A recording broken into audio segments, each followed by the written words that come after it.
Alright folks, Rovius here, and the reason I'm doing this video is I've been promising everybody I'm going to put together an Appalachian Trail 2012 thru-hike gear list. So my disclaimer in the beginning is going to be that this is just the system that works for me. It's not the right way, it's just only the right way that I like to do things. So I see a lot of things out there where people get a little intimidated with gear. So the best advice I can get to you is find what works for you and do that. You know, the only time it's going to be right is going to be when it's right for you. So let's just get this started. First thing is my trekking poles. These are Black Diamond trekking poles. I've had these for years. Each one of them I have 1.5 feet of duct tape wrapped around.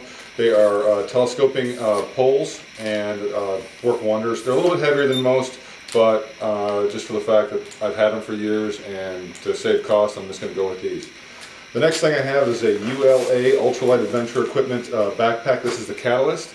It's a little under 3 pounds. I bought this a little over a year ago, and it's basically a 4-season backpack for me. I use it in the winters, I use it in the summers.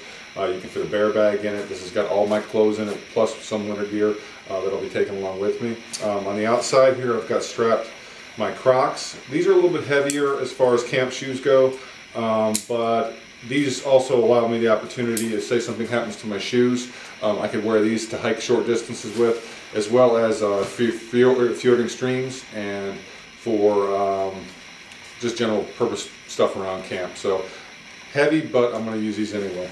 I've been using these for years as well. A little carabiner on this. This actually can be used for 2 things: to hold them to the back of the pack, or also to wrap around my head net that I have and use it to bear bag and just snap that on there and put on the rope and ready to go.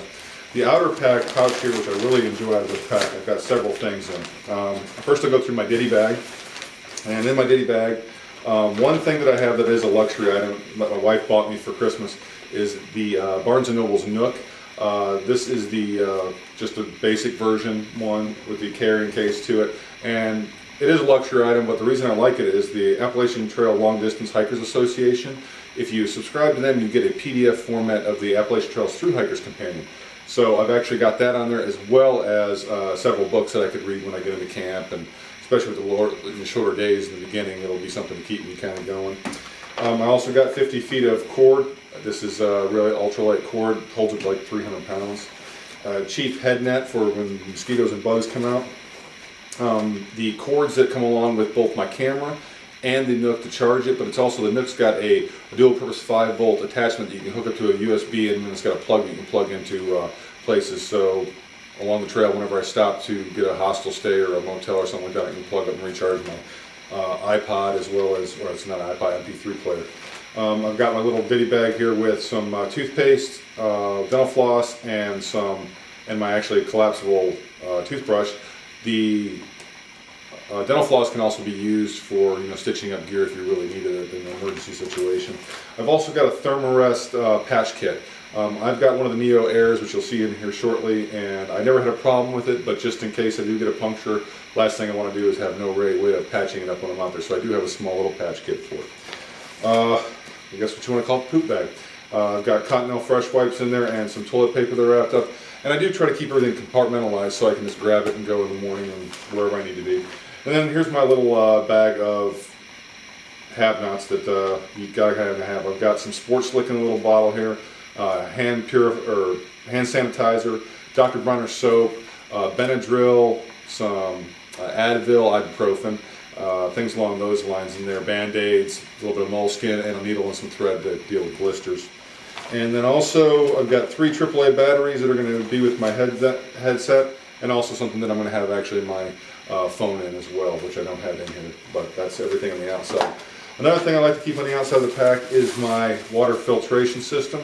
This is an MSR Hyperflow. It's about 7 or 8 ounces, I can't remember, but it works really well. It does get clogged. You do have to do a lot of back flushing, but as far as the weight goes and the fact that I don't like to get debris in my water, I'm a little finicky with that. It's kind of weird because I used to drink out of streams all the time just with my hands, but I'm just really not into the drop, so that's what I use.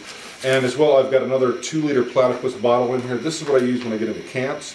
What I do is I'll fill this up at night, and I'll have enough water for cooking in the evening, whatever I'm going to be doing in the morning for breakfast, and to top off my my stomach before I start. And then I got 2-liter platypus inside here that I'll be showing you later. On the outside pocket, what I do carry is I always carry a G2 type of Gatorade bottle, and the reason I have this is it's disposable, it's super lightweight, and what I do is I mix Muscle Milks, Propel Waters, things along those lines, and shake it up, and then when I get to a town or something, I can just buy another one and throw this one out. This way I don't go ahead and get the smell inside my platypus containers.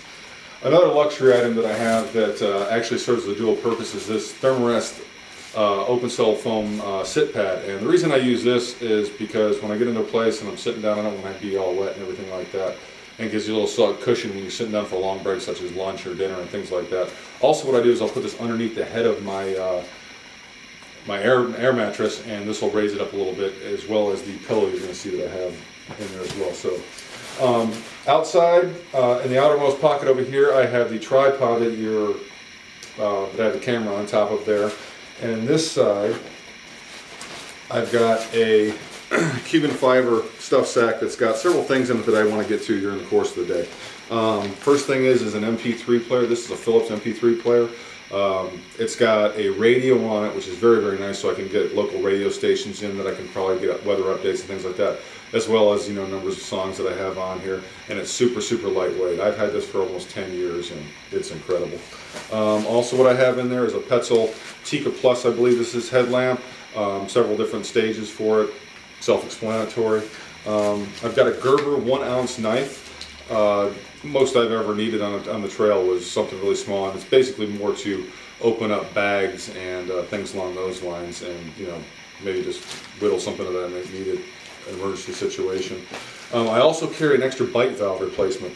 I've actually wound up having a few of these pop off, and so I keep one extra one in there as well. And then I've got a mini Bic lighter that I'll use for starting my fuel or my stove, and then a pair of earplugs.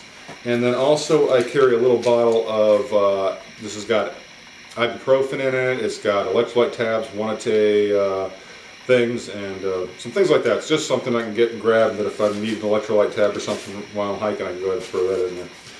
Getting into the main compartment, which is rather large and has everything else that I need in it. My food bag, and this is obviously doesn't have any food in it, but what I do actually have in here is my cook kit, my stove,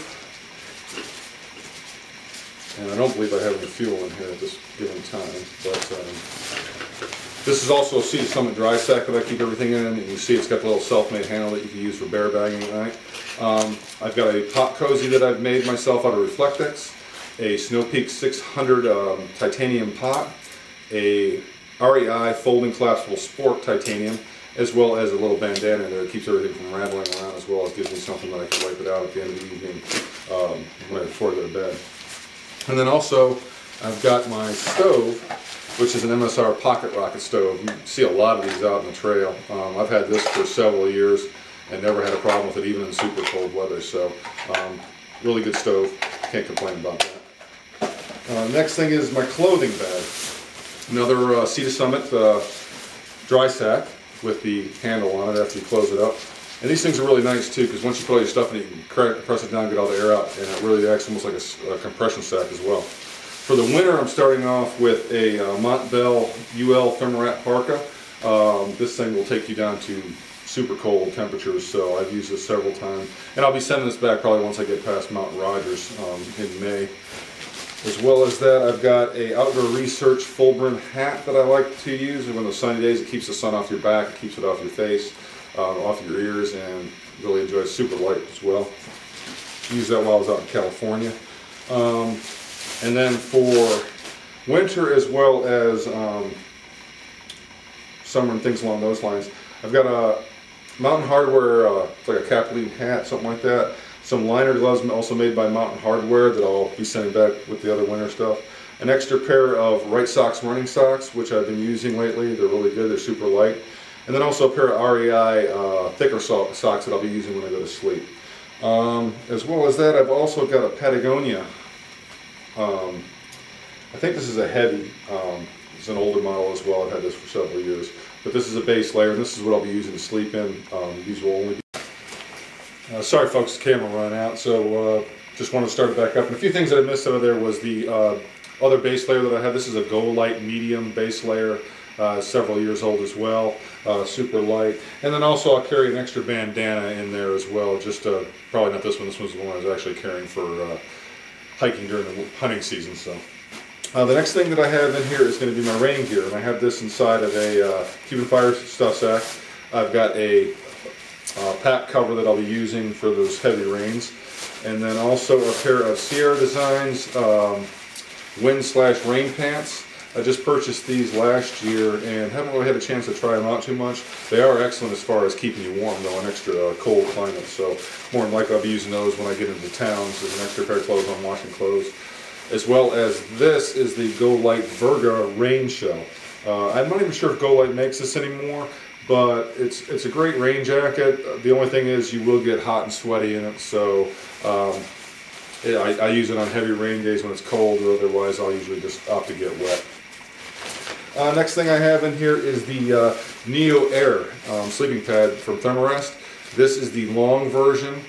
Works great for me. I'm 6'1", however wide I am, and I kind of rotate on the ground a lot when I'm sleeping. So when I'm sleeping on my side, I don't get any bottoming out on anything like that, and it fits my size very well. So luxury item once again, but I really love it. I got to have a good night's rest in order to put some miles in. So. And then the next thing I have, this is my sleeping bag area, and I've got a few things in here that one will be considered a luxury item. This is a pillow from Kuka Bay. It's only 2.4 ounces. It's a full-size pillow, anti-skid on one side, a little bit slippery on the other, but a few puffs and you got this thing blown up, and just really nice for the weight and size of it.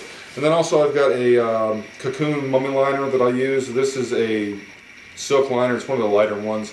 And this adds, they say, an extra 9 degrees. I'll be using this in conjunction with my Western Mountaineering Highlight sleeping bag. Now this is the only thing that I've purchased new for this trip, and it's also in a Sea to Summit sack. It's only £1 pound.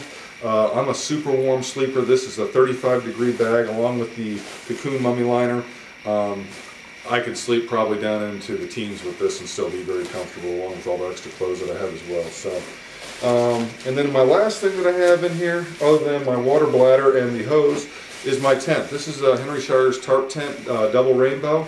I can fit all my gear in it myself, have room to change my clothes. It's super light, it's only like 2.5 pounds. Yes, I could go lighter.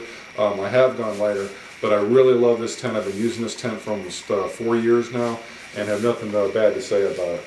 And then the last thing I have is my camera case with the camera. This is a Canon SX130 that I've been using. It's a 12 megapixel camera with a 20-time optical zoom. This has got 3 extra memory cards in it, a stick pick for filming, and also a couple extra batteries in it.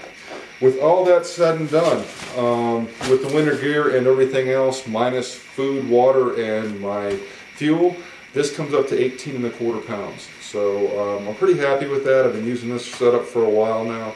And I really do hope this helps you out in your gear selection, as well as just kind of understanding what I'll be using for all my friends and family out there looking at this.